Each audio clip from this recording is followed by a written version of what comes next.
Abad ibn Bishri. Meritat e 3 personave nga ensarët nuk ka mundur t'i arrijë askush.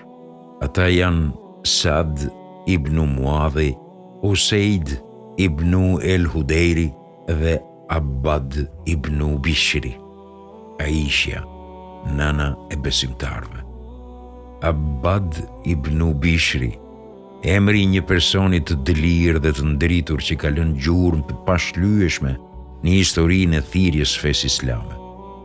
Nëse e kërkon në mesin e besimtarve praktik që bëjnë namaz, lexues i nderuar, aty e gjen atë njeri të devotshëm, të pastër, i cili kalon natën duke lexuar pjesë të Kuranit, ndërsa kur e kërkon në mesin e heronjve, aty e gjen atë trim të paepur, i cili ju hyn të betejave për ta lartësuar fjalën e Allahut. E nëse e kërkon në mesin e valinjve, mëkamësve, atë e gjen të fortë dhe mbrojtës të pasurive të muslimanëve. Për këtë sahabë dhe 2 të tjerë nga ensarët, Aisha ka thënë: meritat e 3 njerëzve nga ensarët nuk ka mundur t'i arrijë askush, e që të 3 janë nga fisi Benu Abdul Eshhel, Sad ibn Muadhi, Usaid ibn el-Hudejri dhe Abad ibn Bishri. Abad ibn Bishri nga fisi el-Eshheli, në kohën kur u shfaq këndija e parë e udhëzimeve të Muhamedit a.s. në horizontet e Medinës, ishte një djalosh që sapo kishte arritur në moshën e rinisë. Lëkurën e kishte ende të butë dhe në fytyrën e tij shkëlqente e rinia, ndërsa në sjelljet e tij hetoi mençuria dhe pjekuria. Megjithatë, ai akoma nuk i kishte mbushur 25 vjeç. Ai është bashkangjitur thirrësi të ri Mekës, Musab ibn Umeirit, dhe të dyve u kishin zbutur zemrat në saj të lidhjeve të besimit, ndërsa virtytet fizike dhe të larta ato 2 i kishin bërë të pandashme. Abadi dëgjonte Musabin duke lexuar Kuranin me zërin e tij të rrjedhshëm dhe të ngrohtë, me ritmin e tij melodik dhe tërheqës. Prandaj u shtuat dashuria për fjalën e Allahut, e cila zuri vend thellë në zemrën e tij, dhe ai zuri të merret vetëm me Kuranin, saqë e përsëriste atë natë e ditë kur ishte i lirë dhe në lëvizje, derisa u bë i njohur në mesin e sahabëve me ofiqin imam dhe shok i Kuranit. Një natë, derisa pejgamberi a.s. falej në dhomën e Aishës pranë xhamisë, dëgjoj zërin e Abad ibn Bishrit duke lexuar Kuranin në rrjedhshëm, ashtu siç ja kishte zbritur Xhibrili Muhamedit a.s. dhe tha: "O Aisha, ky është zëri i Abad ibn Bishrit?" Ajo i tha: "Po, Resulullah." Atëherë pejgamberi a.s. bëri këtë lutje për të: "O Zot, fale dhe mëshiroje atë." Në të gjitha betejët që zhvilloi pejgamberi a.s. mori pjesë në to edhe Abadi, dhe qëndrimi i tij ishte në nivel me mbartësin e Kuranit. Në një rast kur pejgamberi a.s. kthehej prej betejës dhe ati rika, u ndal me muslimanët në një lugin për të kaluar një natë. Muslimanët sapo kishin ndalur dhe vetë tyre në lugin, pejgamberi a.s. ju drejtua atyre me këto fjalë: "Kush do të bëj roje sonte?" Abadia dhe Amar ibn Jaseri u ngritën dhe i thanë: "Ne të 2, o Resulullah." Pejgamberi a.s.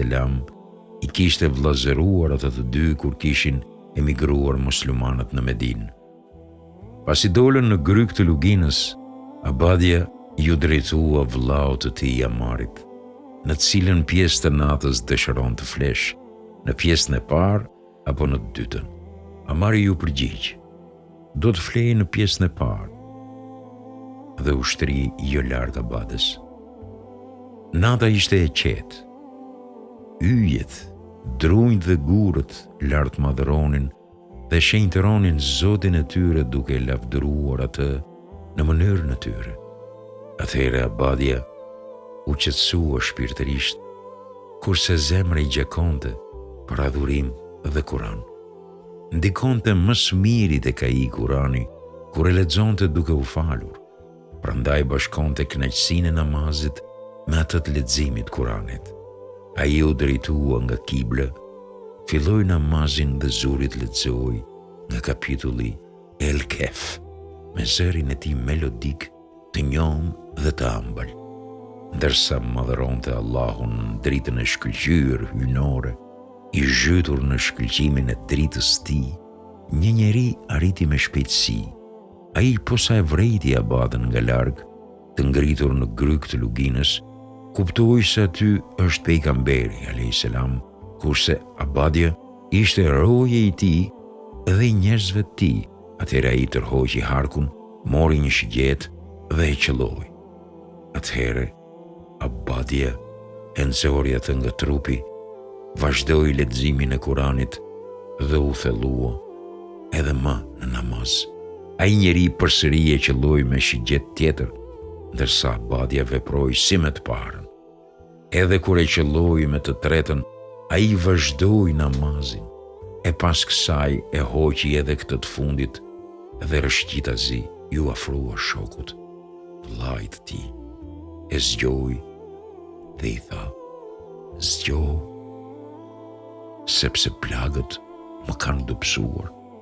Po sa i pa ata dy, njeriu u ambathi dhe iku. Me që rrobat ishin shqyer, amari pa gjakun e abadës, duke i rrjedhur rëke nga 3 plagët e marra dhe i tha: "Subhanallah, përse nuk më zgjove kur të qelluan me shigjetën e parë? Isha duke lexuar një sure dhe nuk dëshiroja të ndërpreja derisa ta mbaroja. Për Zotin, po të mos friksohesha se do ta shkelja urdhrin e besuar nga Muhamedi alayhis salam, gjithsesi do të dëshiroja më tepër vdekjen time se sa ta ndërpreja leximin e asaj sureje." U përgjigj abade. Kur filluan luftrat kundër renegatëve, në kohën e sundimit të Ebu Bekrit, Allahu e mëshiroft dhe i përgatiti ushtrin për ta shuar atë kryengritje dhe rebelim të Musejlemes gënjeshtar, me qëllim që ta mposht për krasin e tij dhe t'i kthej në fen islame. Abadeja ishte në krye të asaj ushtrie. Në ato betejë muslimanët fillimisht nuk shënuan ndonjë fitore që vlen për ta cekur. Kur pasës si ensarët nuk i ndihmonin muhaxhirët, por ndodhte e kundërta, abades ju mbush zemra vrerë. Shikoi poshtrimin që i bënin njëri tjetrit, si kur t'i mbusheshin veshët gurë, therra, dhe u bind se nuk do të ketë sukses për muslimanët në këto beteja të ashpra, përveç se nëse veçoheshin të dy palët nga njëra tjetra, me qëllim që secila ta mbajë përgjegjësinë e vet dhe që të dihen luftëtarët e vërtet në rrugën e Allahut. Një natë para se të zhvillojë beteja vendimtare, abadeja pa në ëndër si çdo i fjetur, se qielli u hap për të dhe posa hyri në të qielli e përqafoi dhe ja mbylli hyrjen. Kur u zgjua nga gjumi, ëndrën ja tregoi Ebu Seid el Huderit dhe i tha: "Për Zotin, kjo është shenjë se unë do të bie dëshmor, o Ebu Seid." Kur agoi dita, lufta vazhdoi. Abadeja u ngrit në një vend më të lartë dhe zuri të therras: "O ju ensar, veçohuni nga njerëzit dhe shkatërroni këllafet e shpatave tuaja. Mos lejoni që të qellohet feja islame nga ana juaj."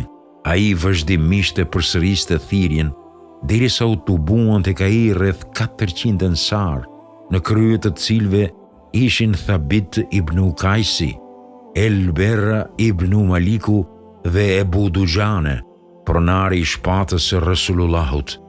Abadeja dhe ata që ju bashkangjitën atij u sulën mbi armikun duke qarë radhët me shpatë dhe duke i hedhur armiq të vdekur për dhe, derisa u thye Muselemeja dhe për krasit e tij dhe u strehuan në të ashtu quaturin kopsh të vdekjes.